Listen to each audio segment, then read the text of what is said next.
Hey everyone, welcome back to our channel. Want to step on today's video? I'm going to show you how to blur a part of image in Canva. It's very quick and easy, so let's get started. First, you have to open the Canva app on your phone. If you don't have the app yet, you can get it from Google Play Store or the Apple App Store. Now launch the app, and on the screen you can see there's a little plus sign at the bottom. Tap on it, then select the image you want to blur. Then tap and use in a new design. Once you do that, you can see on the screen there's few options like design, element, text, camera roll, etc.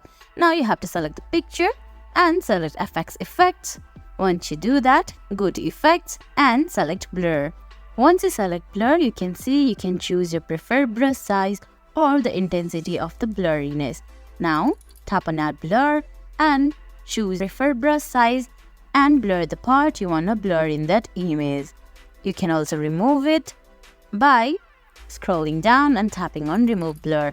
And guys, that's how you blur a part of image in Canva. I hope you found this video helpful. If you did, please give it a thumbs up, leave a comment, subscribe to our channel and hit that bell icon. See you in the next video. Thanks for watching.